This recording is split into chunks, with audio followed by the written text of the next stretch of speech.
नमस्कार। संतोष की रिपोर्ट में आप सबों का स्वागत है।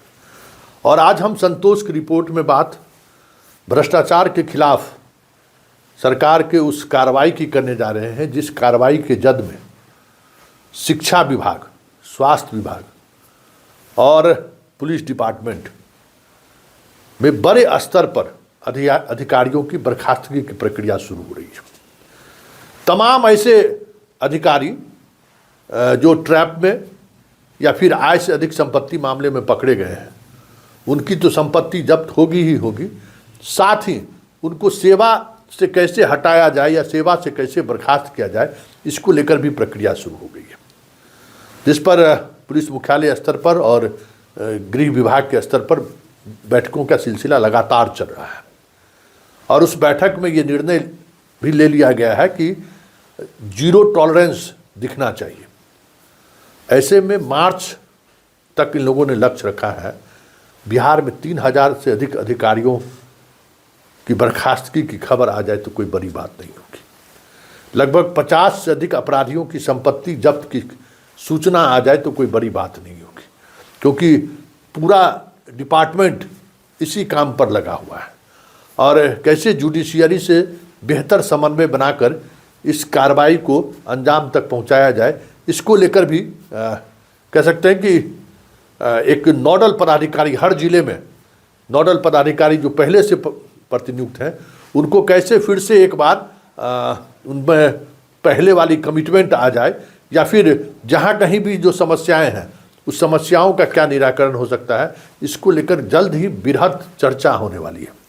जिस चर्चा में खास करके देखिए, संपत्ति जब्त करने को लेकर जो प्रक्रिया है विभागीय स्तर पर, उसमें सबसे मान्य फॉर्मूला है कि आपने हर वर्ष आपको संपत्ति का ब्यौरा देना है, और उस संपत्ति के ब्यौरा में आप अगर आप पर छापेमारी हुई और उससे अधिक अगर संपत्ति बरामद हो गई तो फिर ये सरकार को जो आपने अपना डिक्लेरेशन दिए हैं उसके साथ धोखाधड़ी है, और ये किसी भी लोक सेवक की बर्खास्तगी के लिए पर्याप्त मतलब कह सकते हैं कि कानूनन प्रावधान है।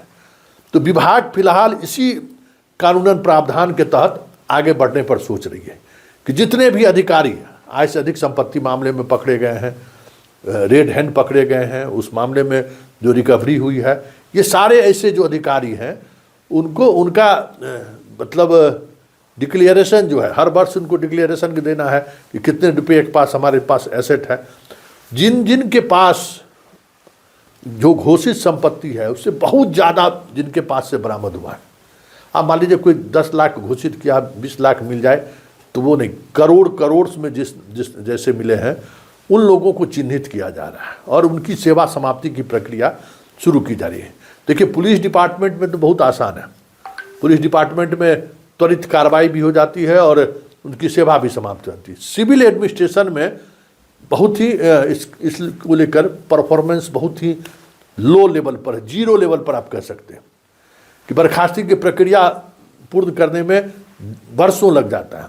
तो सिविल साइड में कैसे इस पर हो, इसको लेकर गृह सचिव, होम सेक्रेटरी ने और सामान्य प्रशासन के विभाग के अधिकारियों ने सभी अधिकारियों के साथ एक जो बैठक की है, उसमें साफ उन्होंने कहा है कि सरकार की मंशा जीरो टॉलरेंस, और इस जीरो टॉलरेंस में जिन बातों पर सबसे ज़्यादा ख्याल रखना है वो रखना है कि ऐसे अधिकारी जो ट्रैप में फंसे हैं, ट्रैप में फंसा जो पकड़े गए हैं, उन पर उनको कैसे सेवा से समाप्त किया जाए।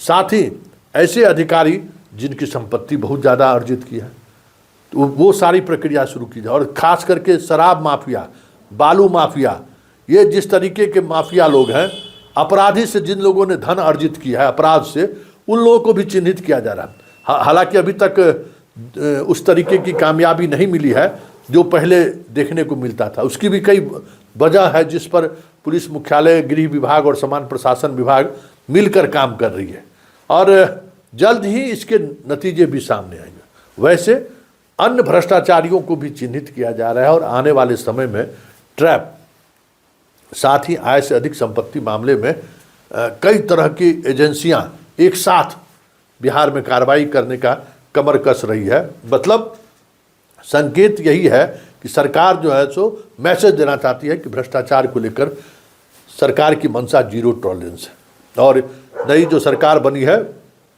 वो थकी हुई सरकार नहीं है, पूरी तरोताजगी के साथ सरकार काम कर रही है। अब देखना दिलचस्प होगा कि इस पूरे कार्रवाई में किस स्तर के अधिकारियों पर कार्रवाई होती है, क्योंकि कई ऐसे मामले हैं भ्रष्टाचार के बड़े मामले जिस मामले में आईएएस अधिकारियों पर कार्रवाई होनी है, जो ईडी ने लिख कर भी दिया है, लेकिन अभी तक उस पर कार्रवाई नहीं हुई है। रिशुश्री के मामले में कई ऐसे एविडेंस दिए गए हैं जिसमें आईएएस अधिकारियों की संपत्ति, गलत तरीके से अर्जित संपत्ति को भेजा गया है बाहर। इस पर भी अभी तक कुंडली मई में एफआईआर हुआ है और आप समझ जाइए कि अब जनवरी आने को है, जनवरी आ चुका है और अभी तक कोई कार्रवाई शुरू नहीं हुई है। तो ये देखना दिलचस्प होगा कि ये जो भ्रष्टाचार के खिलाफ कार्रवाई करने की बात सरकार कर रही है वो छोटे प्यादों पर ही रहेगी, छोटी मछलियां ही इसके शिकार होंगे, या फिर बड़े स्तर पर कार्रवाई होगी। क्योंकि जब तक बड़े स्तर पर कार्रवाई नहीं होगी तब तक नीचे इसका प्रभाव नहीं पड़ेगा।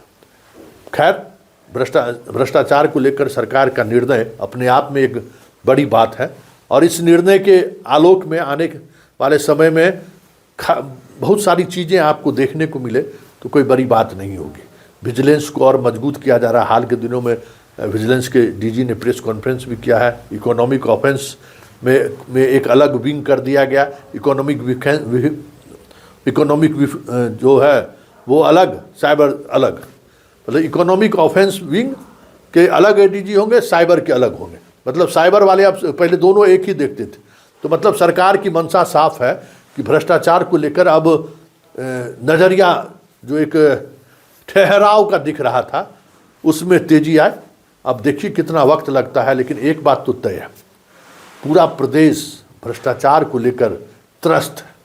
थाना से लेके, ब्लॉक से लेके, सीओ दफ्तर से लेके, मतलब बिना पैसे का काम हो ही नहीं सकता है बिहार में। ये तय मानिए कि बिना पैसा खर्च किए हुए आपको काम नहीं हो सकता है। कितना भी ऑनलाइन सिस्टम क्यों नहीं कर दिया गया, कितना भी मैनुअली कामों को क्यों नहीं रोका गया हो, फिर भी वो चीज़ें जो भ्रष्टाचार है किसी न किसी रूप में वो सामने आ ही जा रहा है। देखना दिलचस्प होगा कि शिक्षा विभाग में कई बड़े अधिकारी पकड़े गए हैं जिनके बिछावन के नीचे तक से सामान मिला, पैसा मिला है। हाँ, हालांकि कई महीने तक वो जेल भी रहे हैं। एक महाशय तो पूरा पैसे इंजीनियरिंग ग्रामीण कार्य विभाग का उन्होंने जलाकर ख़त्म करने की कोशिश की, हालांकि उनको जमानत मिल गई है।